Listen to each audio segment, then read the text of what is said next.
você e seu irmão. Quem foi que puxou quem? A gente entrou no mesmo dia, o boxe eu me lembro, mas o jiu-jitsu ele entrou primeiro. Qual a maior diferença, o que tem de melhor hoje e o que tinha de melhor antigamente? Eu vinha de um esporte, a tribo do jiu-jitsu. O wrestler contra o jiu-jitsu, quem que vence? Pô, depende muito do cara. Eu arrumei uma luta no Japão, o negócio, eu me lembro que eu ganhava R$370 por mês, eu me lembro. A primeira luta que eu fiz, $50 mil no Japão. E tinha uma rivalidade de luta livre contra o jiu-jitsu, Muay Thai contra o jiu-jitsu. Hoje estamos aqui com um cara que ajudou a escrever a história do MMA no Brasil, o Minotauro. Olha, uma grande honra ter você aqui com a gente hoje. Sabe, Obrigado, David. Pra mim, eu me vejo como uma criança, sabe, numa loja de brinquedo, porque pra mim tudo é novo. E eu tava falando pro Magnus, o pessoal me chama de presidente desde que eu comecei, né? Eu achei estranho. Agora, umas semanas atrás você escreveu presidente. Você sabe aquela mensagem que você me escreveu? Ei, presidente, fala, presidente. Eu mostrei para todos os meus amigos. Falei, olha, o Minotauro me chamou de presidente. Eu juro por Deus, é verdade. Mostrei para minha mãe, mostrei para meu pai, mostrei para meus filhos, mostrei para os amigos. Liguei, Dustin, olha quem escreveu o presidente. Pô, nosso presidente, cara, não pode deixar de falar. Você me chamar de presidente, quem sou eu para ser o presidente do Minotauro? Presidente, cara, então, presidente juro por Deus, eu liguei pro Magno, não foi? Ele falou, mano, olha o que aconteceu. Pô, vou te falar, cara, e eu fiquei, assim, muito feliz com o evento. O Magno, David, cara, parabéns, cara. Que evento. Obrigado pra nós. Pô, e vou te falar, fiquei emocionado, porque muito nocaute. E o pessoal lutou assim, né, com coração, cara. Mas você tem um pouquinho de responsabilidade. Talvez seu discurso inspirou a galera. Tem esse projeto para ser um projeto campeão. A gente não entra para perder. Milhões de pessoas não estão assistindo. É importante o nocaute, é importante a finalização, é importante a agressividade. Falei, vai, busca o nocaute. Você quase apanhou, né, do dengue? Seu boné virou. A luta ferveu do dengue ali com o cubano, hein? Que cubano bom, né, cara? Cubano bom. Que menino bom. A gente tá há muito tempo procurando adversário pro dengue. Mais de um ano, né? Mais de um ano. E o dengue tem um currículo na trocação gigante. É 4 vezes campeão do Extreme, foi campeão do WGP, é campeão do K1 Heroes, do K1 World, lá no Japão. Então ninguém quer trocar com ele. Você não ia achar um cara com 1, 2 lutas pra lutar com o dengue. A gente falou desde o começo, tem que ser um grappler ferrado. Aí o cubano apareceu do chão, falei, é esse. Rapaz, o Magno tem o poder de achar as pedras preciosas, né? E achou o cara bom, hein, cara? Um cara desse é um jogo difícil, porque de qualquer forma o dengue não tá acostumado com esse jogo de colar, né? Então foi um jogo... Provavelmente ele passou uma coisa difícil ontem. E o desafio mudou, né? A dificuldade agora vai ser achar um adversário pro cubano. Vai ser difícil. Quem vai Porque o cubano grudou com o chiclete no cabelo, né? Ele tava grudado no dengue, não conseguia fazer nada, não tinha como escapar. Eu acho que o dengue não deu nem um soco a luta toda. Não, acho que deu alguns, mas não sei se conectou. Não conectou, com certeza não. E tem um detalhe no cubano, o dengue ontem parece que bateu 85 na recuperação. O cubano bateu os mesmos 75 que ele bateu na pesagem. Uau. Ou seja, ele é natural. Me fala que ele nunca tomou suco de uva, nunca comeu uma carne na vida. Então, ele tem uma história fantástica. Então ele já sofreu tanto na vida que entrar no octógono não é duro, não é fácil, é férias. E eu acho assim que esse negócio do MMA, né? Eu gosto muito desses projetos de MMA, de revelar os talentos. Porque esse pessoal, você sabe mais do que eu, né, mano? Que tá junto com os meninos ali, não, eles vêm de uma realidade muito difícil. Né? E a maioria. E vai chegando uns 14, 15 anos, e ele tem aquele sonho. Né? Aí chega o pai e fala, cara, meu irmão, esse negócio vai dar certo, não vai dar certo. E o que mais acontece é a família não acreditar naquele menino, ou alguns, o pai abraça. Família, né? E aí ele fala, cara, o que eu vou fazer? E aí ele, às vezes um amigo, um professor, um treinador, o caso do cubano, tá morando na casa do treinador. Aí na academia, geralmente o cara sai da cidade, vai morar na academia. São histórias que eu vejo aí. Cara, uma vez eu tava lá na frente do Tino Nogueira, assim, chegou um menino de 10 anos, 8 anos. Aí eu falei, o que você tá fazendo aqui? Ele não sai pegando ônibus, vim lá da Paraíba, 11 e tal, e pegando carona, cheguei aqui. Eu tinha o sonho de ser lutador, eu peguei, liguei pro conselho tutelar, achamos o pai dele. Qual foi aquele atleta que apareceu na Academia do Sorriso? Que a gente não, do Sorriso não, do Pedro Riso. Do Pedro Riso, sim. Ele pegou a mala e foi lá sem falar com ninguém. O Sensei falou que um dia ele tava em casa, a menina da recepção ligou e falou, tem um atleta aqui querendo falar com você. Aí ele nem ligou, né? Sempre tem um atleta chegando comigo. Aí chegou, tinha um moleque com 2 malas. Aí ele, pois não. Não, vim pra treinar aqui, mas você mora onde? Não, deixa eu dormir no tatame aí. E ficou lá, ele adotou o cara e... É incrível, né? O sonho, né? Aí quando tem eles precisam do palco, né? Aí acha um evento, acha alguém que acredita, o cara brilha. Então, você vê, o cubano vai ser uma história aí que esse cara ele vai longe. Tá sendo escrito aí. E as meninas? As meninas, agora você fez o Outubro Rosa com a gente. Surpreendeu. E elas dão guerra, né? Surpreendeu. Toda vez que bota a mulher tem uma rivalidade, né? Muito grande, né? A mulher não quer apanhar da outra, ela leva pro coração. E aí é um orgulho ali, as mulheres se pegam, só dá lutão, né, cara? Só dá lutão. Aqui você tem escolhido umas lutas boas de trocação. Eu sou suspeito pra falar que eu gosto da droga. Sabe que quando eu comecei com o luta feminino, todo mundo era contra. Todo mundo falava, deve estar louco. A única pessoa que realmente me apoiou foi o diretor do esporte da Band na época. Ele falou, vai em frente, faz Outubro Rosa. Toda pessoa que Outubro Rosa é uma loucura. Eu tava lendo que esse ano é o ano que teve menos luta feminina no UFC. O UFC tá tendo problema também de faixa luta feminina. E eu não entendo, porque o UFC já provou que eles têm a porta aberta.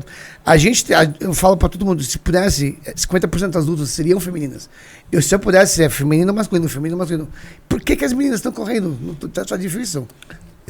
Mas aqui no Brasil tem muita mulher, né, que treina, Não, né? na verdade não tem necessidade. E aí é um ciclo, né, David? Porque assim, foram 25% menos lutas femininas no UFC do que o ano passado. Pra gente foi nessa mesma matéria, mostra que, tipo, cada vez mais o UFC está contratando atletas menos experientes. Atletas com 3, 4, 5 lutas. Minha teoria, quando essas meninas chegam no topo, não consegue pegar uma Jéssica Batistaca, não consegue pegar uma Amanda. As meninas perdem e saem do UFC. Acabou o sonho, acabou a carreira. E não tá tendo tempo de amadurecer as atletas femininas. E aí uma dificuldade que eu tenho, você pega uma menina 3-0, ela não quer enfrentar uma outra menina 3-0. Então o mercado não tá girando, o mercado e por que tá travado. Parece que não é mais assim, the melting pot dos melhores do mundo. Tem muito, como você falou, tem muito iniciante, muito atleta que você vê lá. O que tá fazendo lá esse cara, né? É porque é a produção de atleta, né? Antigamente a gente levava 10 anos para formar um atleta. Hoje tem atleta com 2, 3 anos de carreira que tá batendo na porta do UFC. Que tá batendo. Os caras começam a ganhar muita vitória, tá? Aí exatamente. Depende do lugar que ele vai, às vezes ele tá ganhando muita luta, mas não é com não tá tendo amadurecimento, né? Pra poder dar tempo tá desse lá, cara exatamente. se testar, né? E aí, o cara tem que se testar em vários estilos. Você viu o exemplo lá da luta do Dengue ontem, né? Exatamente. O cara é muito bom na trocação, mas e o que não eu consegue falo, pegar um cara ainda do wrestling, né? Se vai perder, a primeira luta é a luta certa. Em vez de ele ficar fazendo 10 lutas contra a gente da trocação, ele vai ganhar 10-0, aí vai pegar o venezão da vida, ele vai perder e acabou a carreira dele. Pelo menos ele sabe que eu preciso melhorar bastante meu chão ainda, senão isso não é pra mim. E não é pra todo mundo. E o negócio dele, eu acho que até a defesa de queda dele, que ele é boa, mas ele deu as costas, né? Deu. Aquela parte do Wiz ali, ele tem que treinar muito. Você vê que é o wrestler mesmo que faltou ali. E faltou jiu-jitsu pros dois, né? Nenhum dos dois sabia jiu-jitsu, né? Nem o cubano, nem dos dois. O cubano poderia ter finalizado, né? Chegou várias na montada. Várias vezes. Chegou no katagatame. No katagatame. Pegou as costas e não botou o gancho, né? Eu vi ali que daria pra ter botado o gancho estrangulado, né? Mas apesar que foram 2 estreantes, foi uma luta tensa. Foi uma luta pra gente, que a gente acompanhou do Deng Silva desde o começo do nosso CVT. Ele começou em 2019. 2019, né? 2019. Aqui era um striker de alto nível contra um wrestler, apesar de ser campeão olímpico, que a gente não conhece, né? Então todo mundo tinha expectativa que o Deng ia nocautear. E eles fizeram estratégia de camp diferente, né? Porque o cubano veio falando que ia nocautear e o Deng veio falando que ia finalizar. Então, um enganando o outro, vou te finalizar, vou te nocautear. É aquele jogo, né? Você nunca sabe a estratégia, né? Exatamente. Ele tentou até um americano ali, quando o cara pegou as costas dele, ele foi muito bem. Eu vi que ele não estava leigo assim, de algumas posições. Sabia fazer alguma coisa. Sabia fazer alguma finalização. Mas para pegar a guilhotina americana, nesses wrestling, seleção olímpica, é muito difícil. Os caras estão muito duros, né? Qual a diferença dos atletas de hoje com os atletas quando você começou? Hoje eles têm mais técnica, eles sabem mais como bater peso, como treinar. Antigamente não tinha ciência de hoje, mas qual a maior diferença? O que tem de melhor hoje e o que tinha de melhor antigamente? Isso. Então, assim, quando a gente começava, eu vinha de um esporte. tribo do jiu-jitsu. A gente treinava jiu-jitsu para poder lutar com esse cara. Praticamente tinha que fazer guarda pra caramba, porque muitas vezes a gente não sabia, nem treinava tanto wrestling, né? Mais a baiana e tal. Aí ia lutar com o cara wrestling, caía por baixo, tinha que pegar armlock, triângulo. Então a gente treinava um bloqueio. Tipo, o cara por cima, com luvão de boxe, batendo e a gente embaixo tentando pegar. E hoje é diferente. Essa molecada já começa treinando boxe, Muay Thai, wrestling, jiu-jitsu, ele começa fazendo um mix, né? Você pega o cara da geração de Joe Jones pra cima, todo mundo já entrou treinando um mix. Geração do MMA. O MMA virou uma modalidade, né? Antigamente era uma mistura de modalidades, agora é uma modalidade. É uma modalidade. Então você não tem aquele cara vinha do Muay Thai e tinha que treinar jiu-jitsu. Ele lutou Muay Thai a vida toda. Como o Deng. Hoje ele meio que ele se especializa. Por isso que até surgiu esse MMA amador, que eu acho que é legal, né, esse semi-pro, que ali ele tá fazendo experiência para depois ir pro pro. Pra ver se realmente quer o que ele quer. Para ver se ele quer o que ele quer. Só que aí... O que você acha do semi-pro? Porque a gente é criticado bastante. Tipo, muita gente fala que ridículo, que é amador, do amador vai pro profissional. Por que não se testar com as regras do profissional ainda numa luta amadora? Eu acho ótimo. Eu acho que o que precisa pro Brasil é isso. Porque se você perder no seu cartel, o matchmaker, quando o Magnus, se ele tá ali, ele fala, cara, esse cara tá com 8 derrotas, 4 vitórias, eu não vou contratar aqui pro meu show, não vai ser tão interessante, o cara vai olhar o cartel. Mas se ele vem de um amador, se ele vem de semi-pro, no pro é diferente. Aí conta, é outro jogo, né? É outro jogo. E o legal do semi-pro é que é assim, né? Que a gente trabalha. O cara foi pro semi-pro, perdeu, volta pro amador, treina, corrige. Se você perde no profissional, você não pode voltar pro amador. Exatamente. Apesar que a gente vê que acontece de vez em quando. De vez em quando. Mas não deveria. Sensei do judô também foi pro jiu-jitsu. E não é da geração do Vale Tudo. Ainda, você falou, treinava o jiu-jitsu. Tinha essa dificuldade, putz, eu vou treinar boxe porque o pessoal do boxe não vai com a minha cara. Tem que ser o jiu-jitsu mesmo. Ou nessa época a galera já aceitava treinar ali o pessoal do boxe, o pessoal do jiu-jitsu, o pessoal do Muay Thai, ou ainda tinha essa barreira? Então, deixa eu falar o que aconteceu ali. Quando tinha, né, pessoal do jiu-jitsu, todo mundo treinava só jiu-jitsu. Aí era pessoal do Muay Thai. Você lembra do Luiz Alves lá no Rio, que aí veio do Flávio Molina, era uma outra tribo que mais colada é o pessoal da luta livre. O jiu-jitsu não se misturava com o pessoal do Muay Thai e da luta livre. E tinha uma rivalidade de luta livre contra o jiu-jitsu, Muay Thai contra o jiu-jitsu. Tinha os desafios. Murilo Bustamante lutou com o Flávio Molina. Aí você tinha os desafios ali no Rio. E a capoeira era mais colada com a galera da luta livre. Invadia a academia do outro. Aquele negócio. Acabou, né? E você tinha que lutar então o pessoal não lutava nem pelo dinheiro. Era pela família do jiu-jitsu. Aí, naquela época, eu me lembro que o meu irmão foi treinar Muay Thai na academia do Luiz Alves. E, pô, ele tava como número 1 do mundo, né? Saindo todas as capas de revista. E aí, pô, o Minotauro foi treinar com os caras. Porra, e o pessoal não gostou no começo do jiu-jitsu. E a gente começou a ir, mas ia todo dia pra academia do Luiz Alves. A gente treinava meio-dia, era 11 até 1h30 na BTT. Depois de 7 da noite até 9h30 lá no Luiz Alves. E todo dia a gente ia pro Luiz Alves. A gente começou a ficar amigo dos caras da luta livre.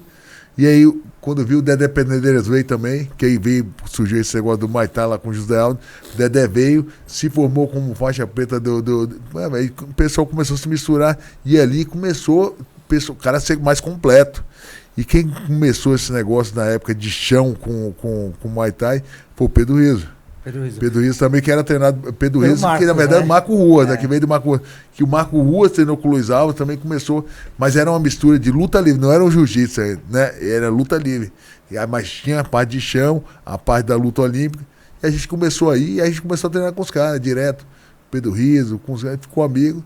E ali começou. Eu vi que os caras começaram a ficar mais completos. Mas o Marco Ruas que lançou esse foi lance. Foi o primeiro a falar, vamos quebrar. Vamos quebrar esse negócio e ter na chão e a trocação ao mesmo tempo. Mas aí tinha um problema ainda do wrestling. Aí eu me lembro que trouxe um cara americano, Daryl Gola.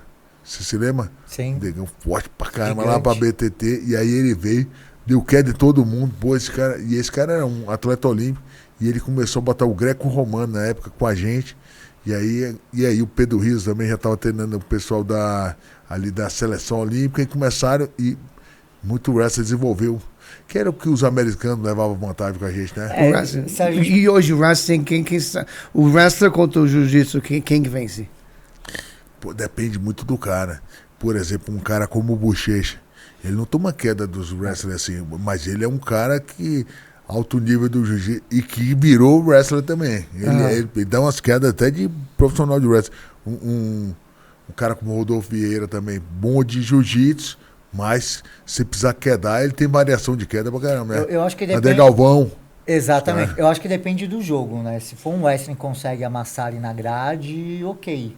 Agora um wrestling contra um jiu-jitsu de ponta, Rodolfo, um Charles, é ruim. Lembra do Ali Reza que lutava o SFT? Sim. É um israelense iraniano da seleção olímpica. As 4 primeiras lutas ele amassava todo mundo. Até que ele pegou o Thiago Manchinha, um jiu-jitsu alto. Lutou o Fight Mill, o Spaten.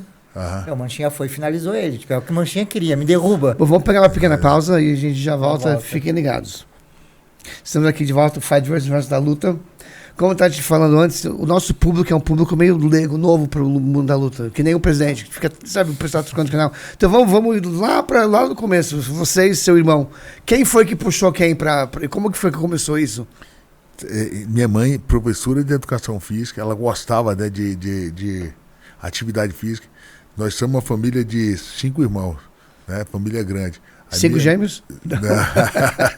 Gêmeos, na verdade, ela tinha 3, não queria ter filho mais.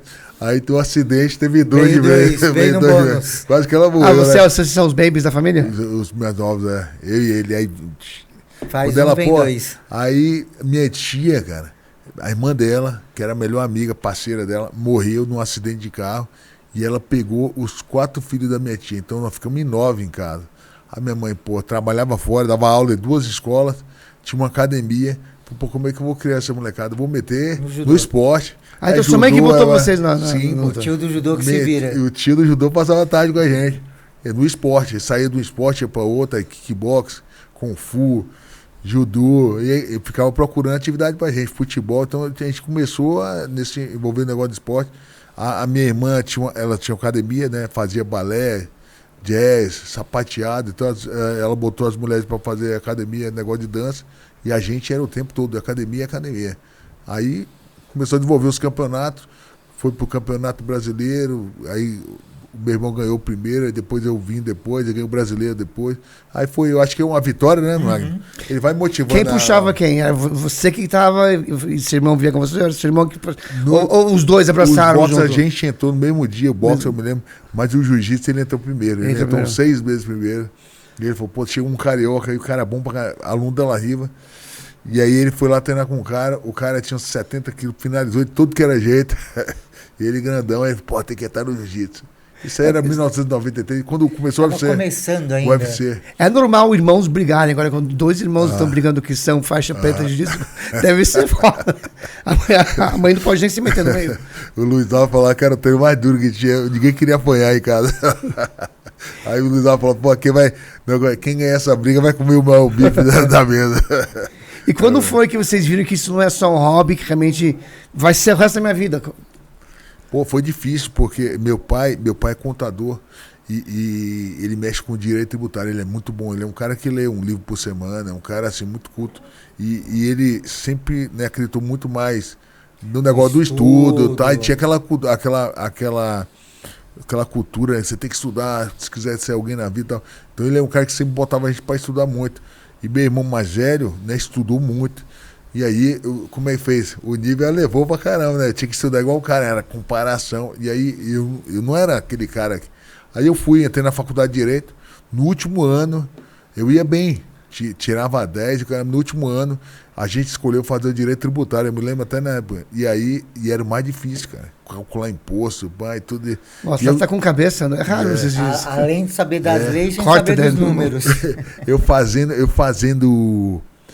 fazendo o negócio de saber de leis, de saber número, aí ligava meu pai direto, aí comecei a estagiar no escritório, eu ia de terno pra faculdade, aí de manhã eu ia pra academia da La Riva, treinava jiu-jitsu, treinava Muay Thai, eu fazia musculação, 11 horas da manhã eu pegava no escritório, saía às 6 da tarde, ia pra faculdade, ficava até 10 e meia da noite, depois voltava meia-noite.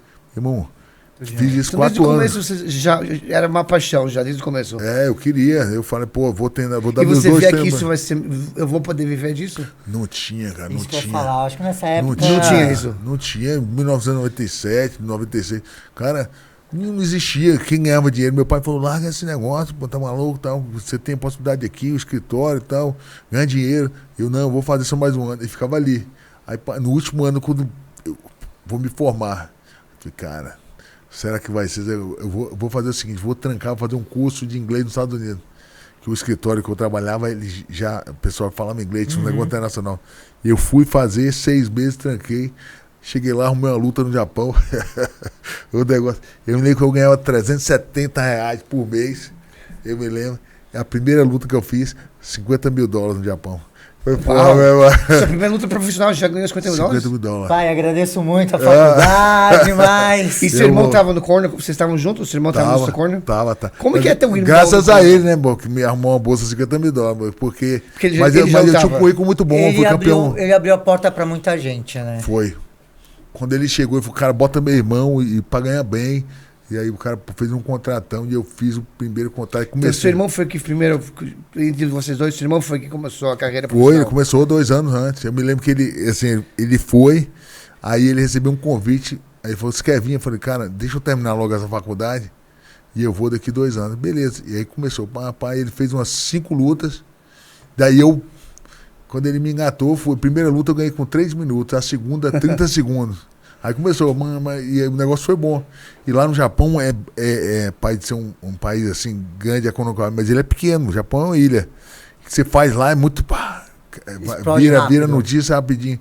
E a gente tinha uma assessoria de imprensa, a mídia. Aí, com 3 lutas, os irmãos já começou a dar. Eu lembro uma matéria que passou no Fantástico, meados de 2000. 2002. Falando de vocês.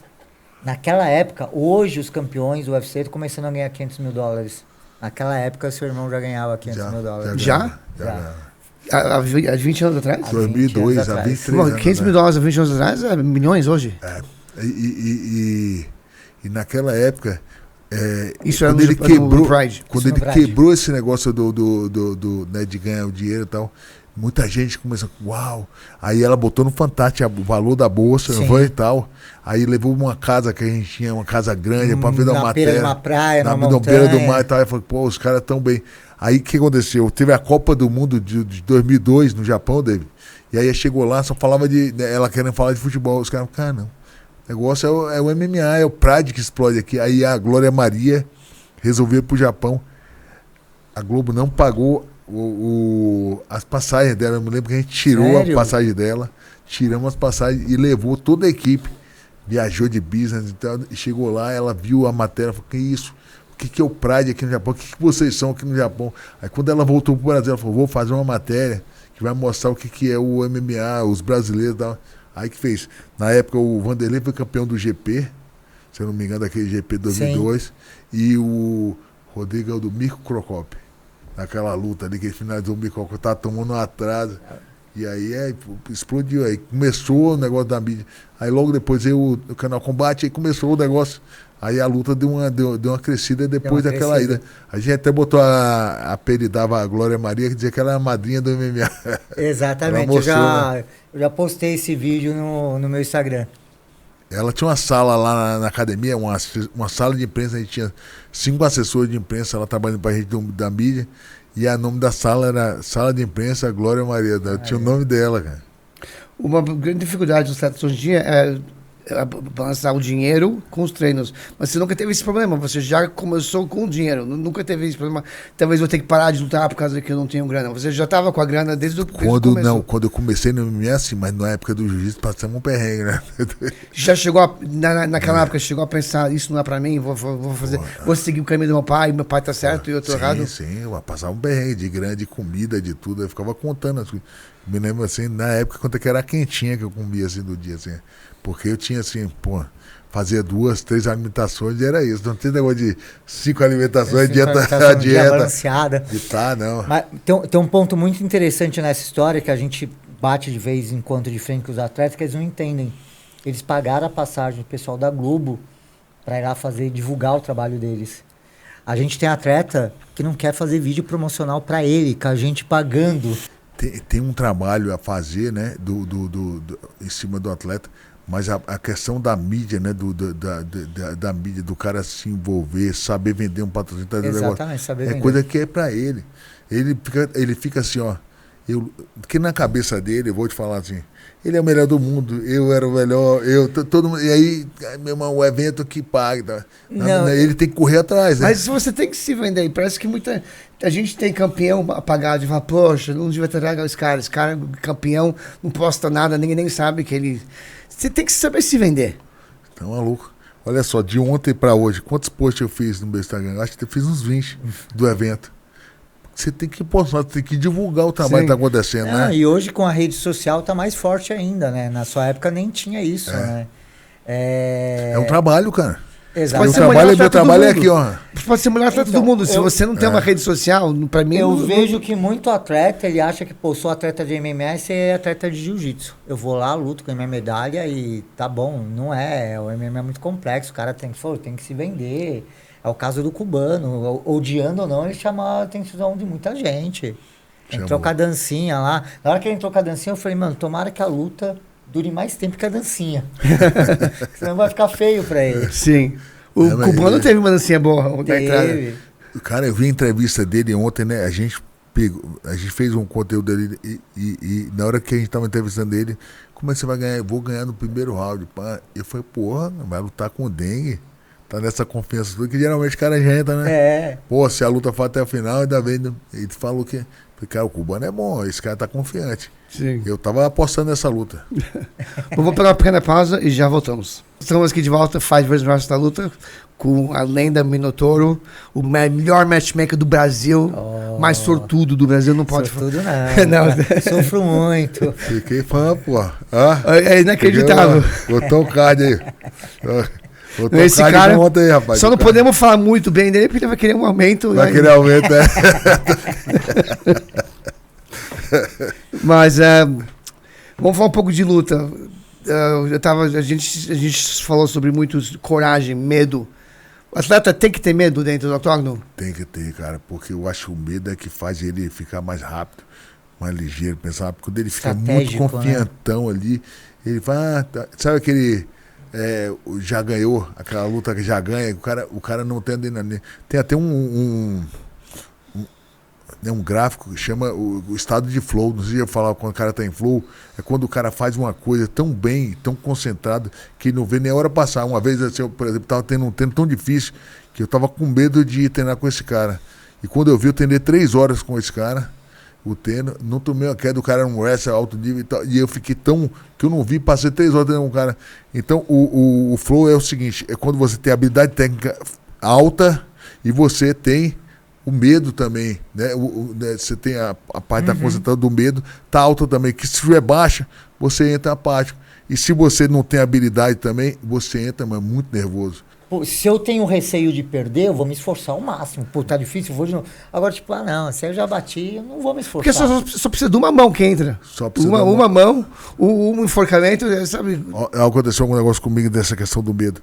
Eu tava em 2002, ali 2001, 2002. Aí eu comecei 1 vitória, 2 vitórias, 7. Pô, ali eu falei, cara, já não perco mais, sou o cara. Aí eu fui lutar com o wrestling, um cara olímpico de wrestling.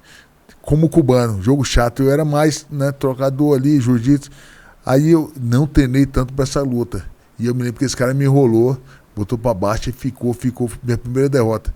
Aí eu perdi pra ele, aí depois a gente veio fazer isso aí em 2002, 2003, depois eu fui fazer uma revanche com esse cara em 2008. Só que eu fiquei com tanta adrenalina, mesmo, que eu treinava de domingo a domingo. 6 meses treinando domingo a domingo, eu tava no shopping, cara. Aí o cara falou assim, você vai lutar, né? Eu falei, pô, vai lutar. O cara, pô, vai lutar com um cara tal. Eu, pô, eu vou pra academia treinar no domingo. Então, quando você tá com medo, né, de perder, você tem uma responsabilidade, você treina 2 vezes mais. Então, aquilo ali é bom às vezes. O medo, ele faz parte. O cara, quando perde o medo, ele abaixa a adrenalina. Você vê aquele cara entrar muito apático ali, às vezes ele tá sem medo, muito confortável. O medo faz parte, pô. Sim. Tem que ter ego também. Acho que ego é importante, mas não pode ter um super... Um equilíbrio um equilíbrio de tudo, né? Yang, né? Não dá pra ser só negativo ou só positivo. Tem tipo, eu sou bom, eu consigo, eu vou fazer, mas tenho que respeitar a história do cara também. Você não pode perder. Você fala assim, eu ia confiante, mas você não pode ter medo demais. O que vai te dar a você não ter medo demais também passar? É você saber, pô, tô treinado.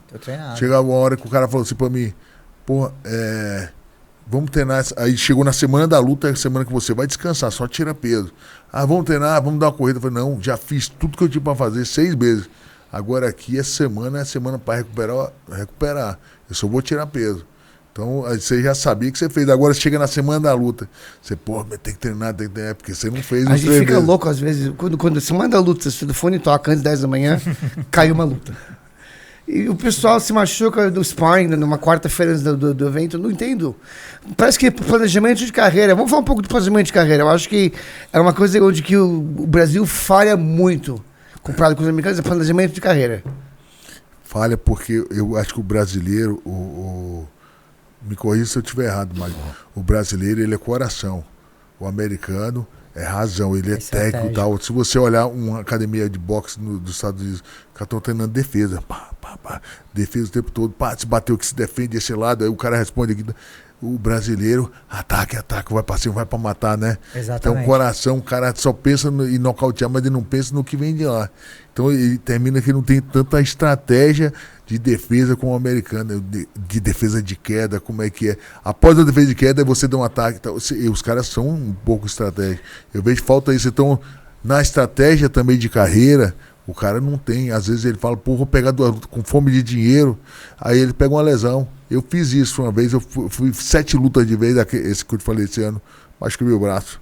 Então poderia ter feito 3, 4 lutas, não tem lesão, né? A gente comenta muito isso, né? Da pressa que alguns treinadores têm. A gente teve uma menina ano passado, que veio do amador também, ela fez 3 lutas no ano passado. E no Outubro Rosa a gente não arrumou adversário. Eu falei, descansa, a gente luta em dezembro, né? Já fez 3 lutas, venceu, tem 18 anos. Mega nocaute, foi um chute na cabeça, né? Aí a pressa de vencer, aceitou uma luta de última hora, perdeu. Não acabou a carreira, mas deu aquela estragadinha ali na carreira. Pô, fez 3 lutas no ano, venceu, tem 18, faz 3 no ano que vem, se prepara. Faz um camp hábil, né? Faz um camp de 45, 30 dias para poder fazer uma luta. Não tem porque aceitar uma luta de última hora. O Sátiro, ele saiu da luta de cinturão, porque ele quis fazer uma luta de MMA. Tava treinando para fazer 5 rounds de Extreme. De trocação. Pegou uma luta no último minuto no MMA, perdeu. Agora é 2-5 lá. Não volta mais no CVT. Que planejamento de carreira de MMA é isso? É uma pressa de que, quanto mais eu vencer, mais rápido eu chego lá. E não mas, assim. Mas uma derrota no MMA pode ser a diferença. Já começa a dificultar, né? Porque os caras olham muito o cartel, né? Eu me lembro que eu cheguei lá uma vez com um cara 13-3, alguma coisa assim. Um cartel bom, mas ele vinha de derrota naquele ano. Aí o Joey Silva falou assim, espera, bota mais. Aí a gente foi 14, 15, 3. Tava lá, quase lá, e o cara foi perder o nocaute, tomou. Falei, agora voltou, não entrou. É difícil, tem um cara num cartel desse grande, mas o cara fica pedindo luta, às vezes se ele perdeu naquele ano, os caras querem vitória. E eles olham para o cara que você ganhou. Não é só você o número de vitória, não. Você pegou muito cara ruim, né? Hoje eu gosto do Tapológico por causa disso. Antigamente a gente abria o Sherdog, né? Com quem ele venceu? A gente abria Sherdog. Hoje o Tapológico é legal por causa disso, né? Então tem lá, Magno 2-0. Pô, eu lutou com o cara 1-0, lutou com o cara 2-2. Então você vê com quem ele lutou. E eu sempre falo isso, né? Luta é matemática. A gente tem muito essa briga entre ele e o Ricardo. Esse cara é bom mesmo, mas bateu em quem? Bateu em ninguém, sabe? A primeira coisa que o Magno me ensinou no MMA, que eu acho que no começo eu falava, não sei nada de MMA, o Magno falava, não, você sabe mais que Maria. A gente não pode não só olha quem ele bateu. Se ele bateu, todo mundo que ele bateu era 0-5. De repente ele bateu em alguém que era 7-1.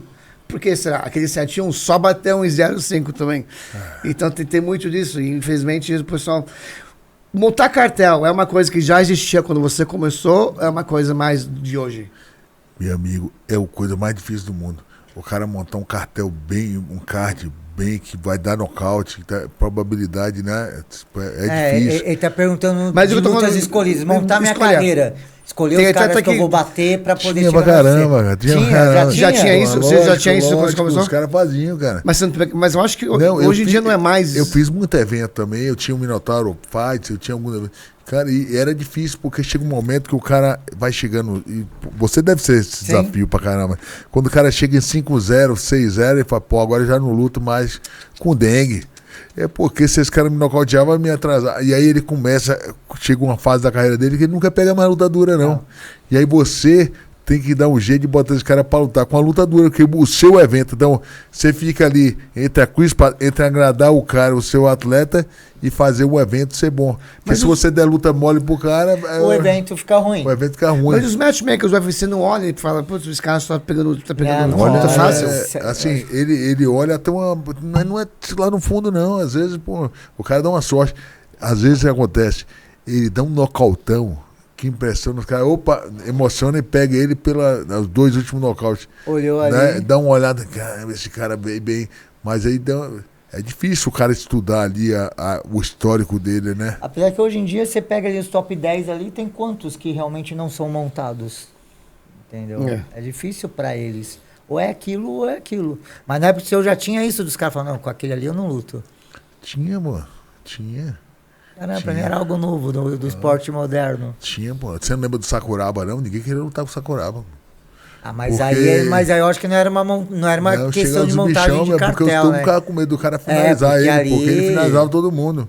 Chegou um momento que ninguém Ele era difícil. terrível, né? Ele era difícil. Eu me lembro que em 2002, eu tava com o braço machucado, quando eu operei o braço, me chamaram a fazer uma luta com ele, porque ninguém aceitou. Era a luta 31 de dezembro, ninguém queria lutar com o cara, tinha finalizado o Clinton Jackson, e eu fui, lutei com ele, consegui ganhar dele, mas assim, numa estratégia, porque se grudasse aquele bicho ali, pegar o americano, tudo que era jeito, né?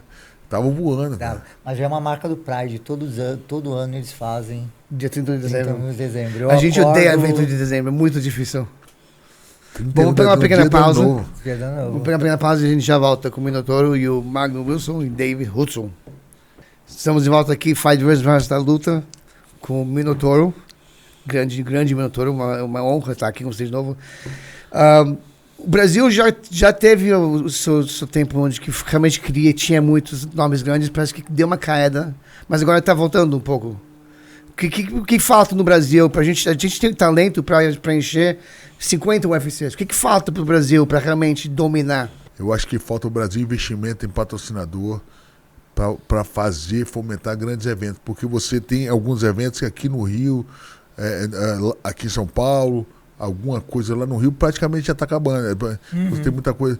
Mas se você for pegar, tem muito menino bom lá no norte. Você viu o menino lá de Manaus ontem? Foi a chave de pé, um menino sinistro.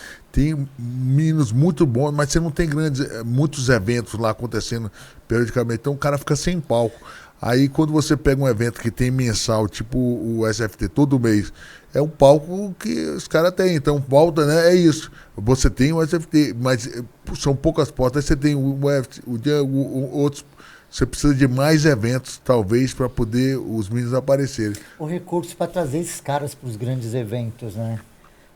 O caso do Emerson Sinistro, ele está no interior do Pará. Foram 10 horas até Belém. E o voo de Belém para cá, o que a gente falou, atrasou o voo ainda. Pô, o cara ficou 2 dias viajando para poder lutar. Para poder chegar aqui, o cara tá muito longe dos grandes centros de um palco. Chega lá e não tem, aí chega lá e luta aquele evento dele, ninguém vai lá. Você quer lá, combat, cara, é muito difícil você ter um evento aqui como o SFT aqui no Brasil. Então quantos milhares de atletas aí tem no Brasil? Tem bastante, tem. Os caras estão. Não falta talento. Eu acho que agenciamento de carreira. Vocês, né, aí, né? Eu acho que agenciamento de carreira, com certeza, é um dos problemas gigantescos que a gente vê muito. Como você estava falando, o pessoal tem muita pressa. Por exemplo, o Tiwi quer fazer luta semi-pro. O Deng já foi direto para o profissional. Olha a diferença entre os dois. Eu acho que o Tiwi tem uma chance melhor de dar sucesso no MMA, porque ele está sendo esperto. Vamos fazer uma luta de semi-pro, ver que eu estou preparado para migrar para o profissional. Foi certo, o Tiwi, né? Sim. Fez certo, um monstro, né, velho? Surpreendeu para mim, foi... A trocação dele é sinistra. Na hora que ele conciliar a defesa de queda dele com trocação, ele já provou que ele nocauteia no peso pena, provou que nocauteia no peso galo. Cara, tem um punch gigante.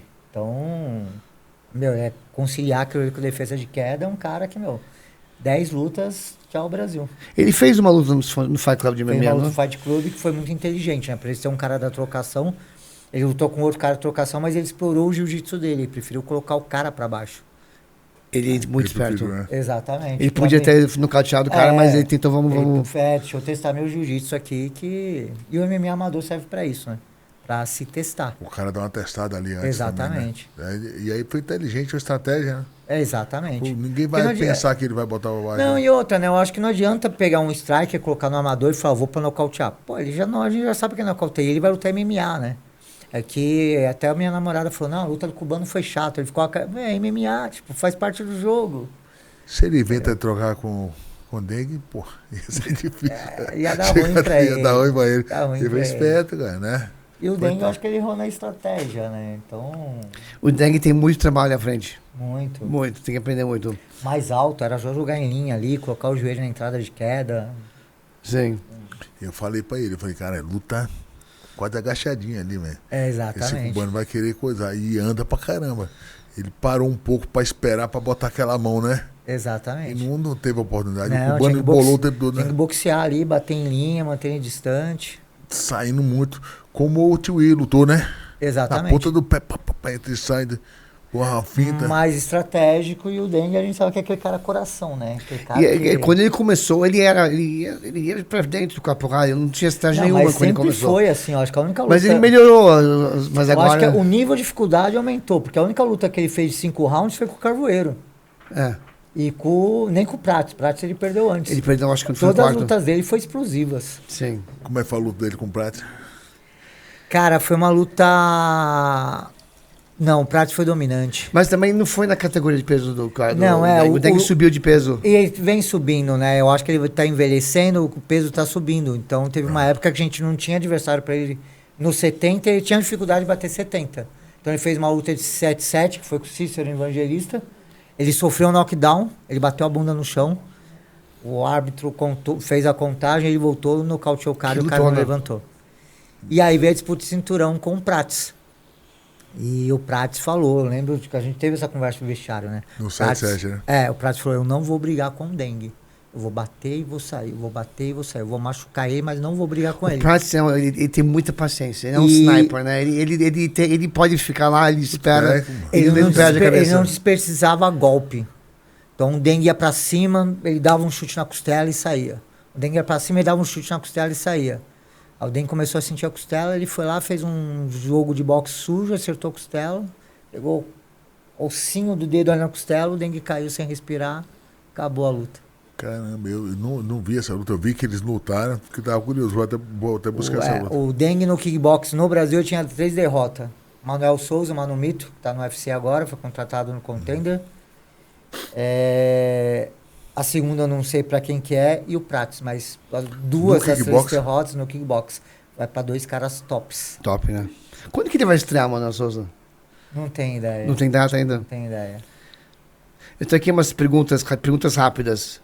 Sem pensar muito. Adversário mais duro? O Ryan Bader. O cara é duro, velho. Foi duro? É igual o cubano, cara.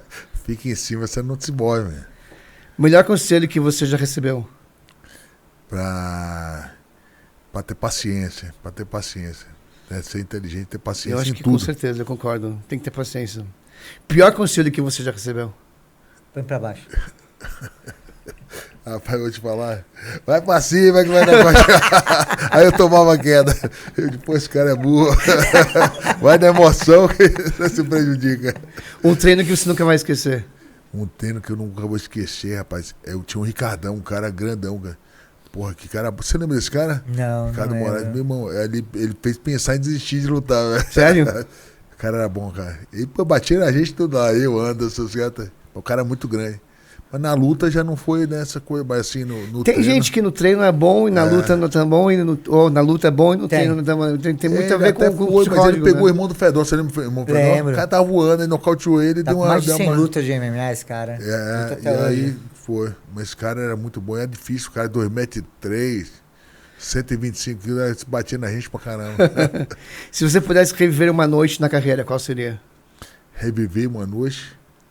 Cara, eu acho essa luta aí que eu lutei com o Sakuraba foi bacana pra caramba. Foi minha primeira luta principal do Praia. Ali foi superação, eu tava com o braço quebrado. Aí, pô, essa noite ali foi noite de sonho. Legal. Você estava contando pra gente antes sobre a história com o Dana White, que no começo eles não te pagaram quase nada. Conta essa história de novo. Era assim um dia assim que eu lembro que o Dan White, o Rodrigo foi lutar contra o Crocop ali, naquela 2002, 2003. E aí eu lembro que o Dan White foi até a mesa junto com o Fertitta. E eles falam assim, ó, a gente tá com um projeto, pegamos o UFC e o UFC vai ser o maior do mundo. E a gente, pô, tá bacana e tal. Quanto é que é pra lutar lá? Eu lembro que a oferta dos caras era tipo 10% do que a gente ganhava no Pride. Aí eu falei, pô, mas vai crescer e tal, mas quanto tempo? Falei assim, em 2007, sendo 4 anos antes, a gente vai ser o maior evento do mundo, a gente vai estar como o cinturão do mundo assim, só que o Pride era o cinturão do mundo na época. E a gente falou, pô, tá bom, beleza. Tem que conversar com os caras, mas não aceitamos a proposta. 2006, os caras começaram a negociar, 2007 compraram o Pride, saiu levando todo mundo, falou, a partir de hoje você é meu. Eu falei, pô, o cara falou, e o cara teve planejamento em 4 anos, conseguir comprar o Pride. O americano tem muito disso, planejamento, A gente vai fazer um reality show, ele falou, na época, tem um projeto para fazer um reality show no canal, Spike TV, e o cara foi falando um plano, a gente foi assim, mas meio que não acreditou tanto. Aquela época do reality ali, estourou, né? Audiência nos Estados Unidos. Spike TV, com o reality show The Ultimate Fighter. Um negócio ali. Finais dentro do Hard Rock Café. E ali aquilo ali todo mundo começou a olhar pro evento.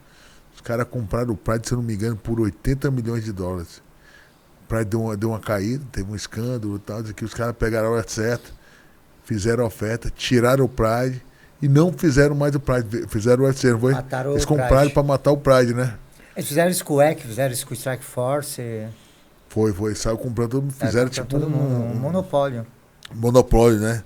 Um cartel de evento ali. E aí, na época, eu lembro que ou você lutava no UFC, você internacionalmente, né? Nacionalmente você não tinha muita saída assim para poder ter as lutas. O Strike Force tinha uma bolsa boa, mas não tinha patrocínio e visibilidade. Você ficava ali, mas era o Pride, ou era o UFC, né? Ou era o UFC. E o Dan White ficaram muito esperto. No dia que tinha um Pride, ele botava um UFC no mesmo dia.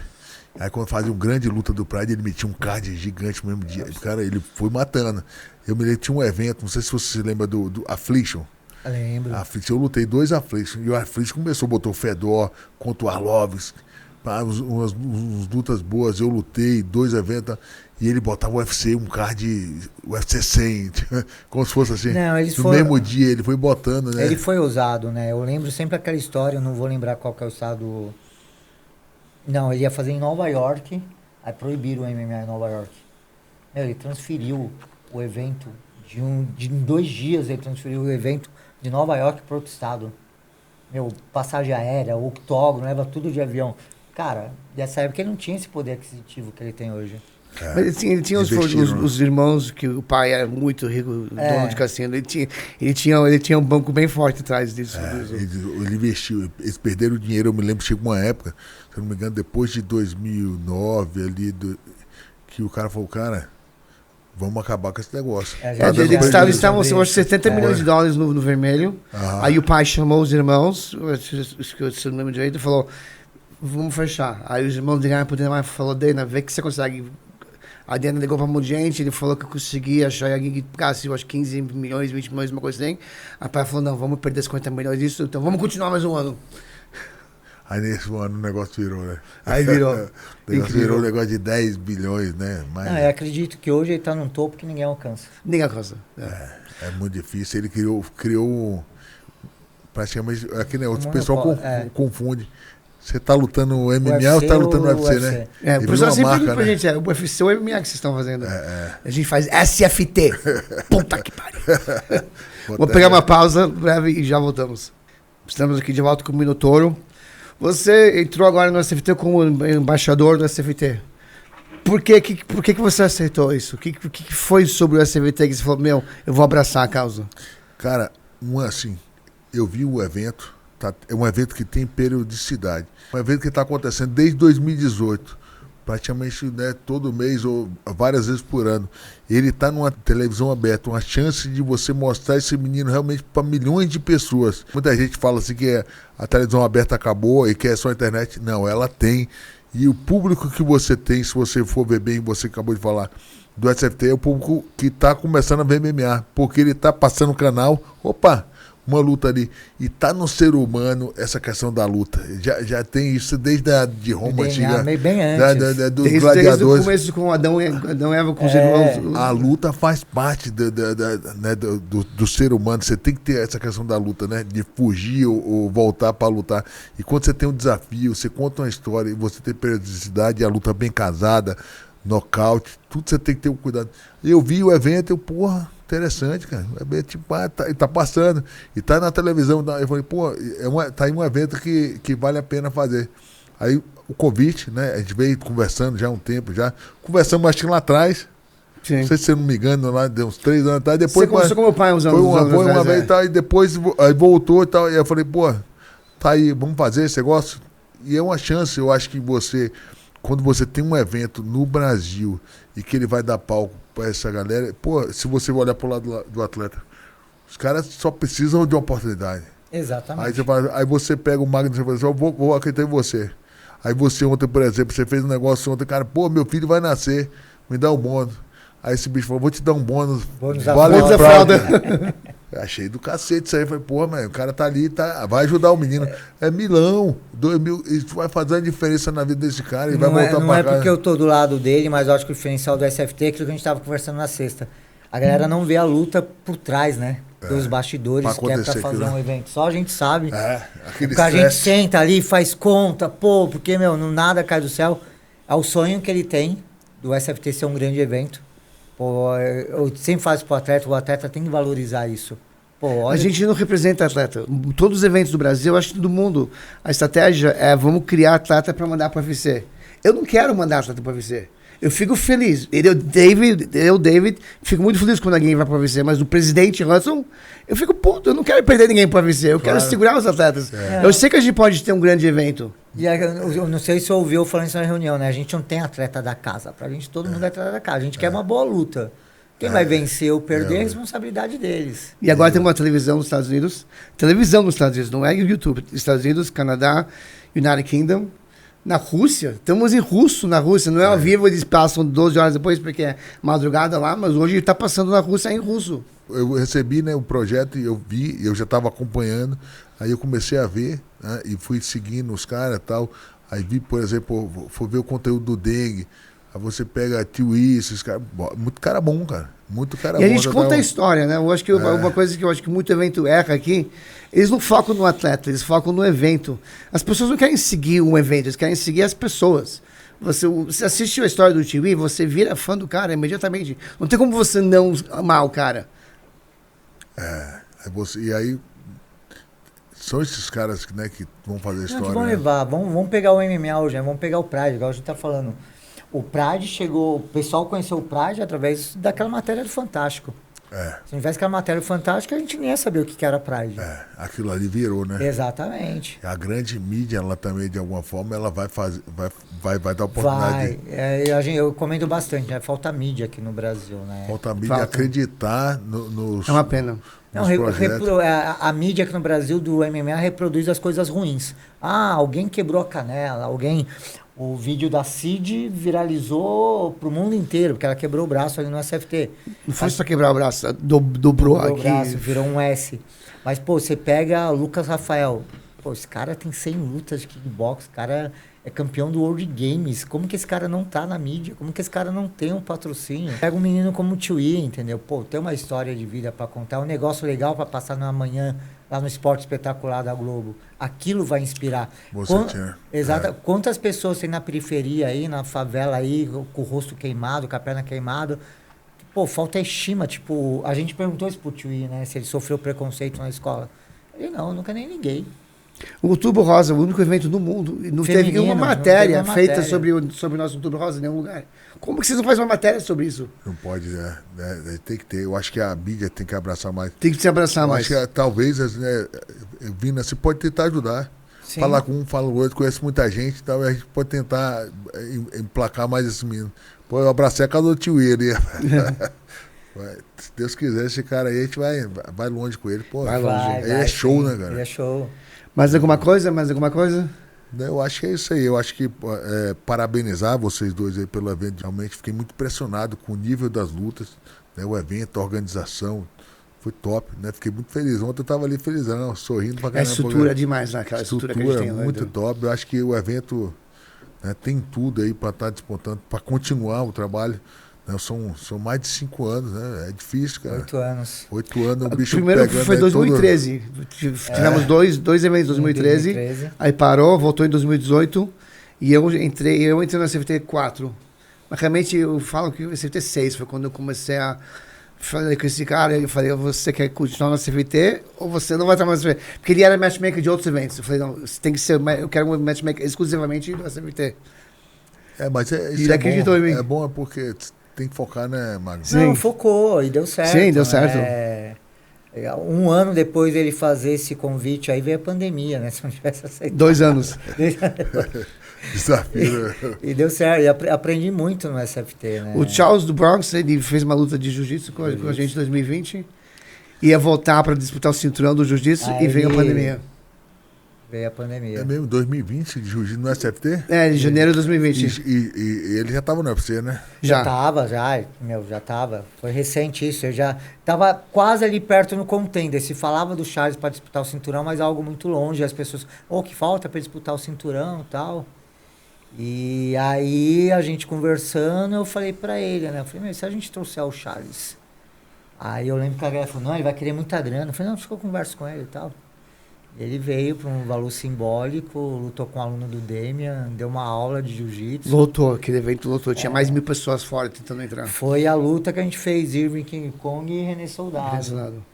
Tem muita história de bastidores para contar. Fala um negócio. Quando ele... Eu tenho aquela lembrança do senhor quando a gente treinou na Next Gym.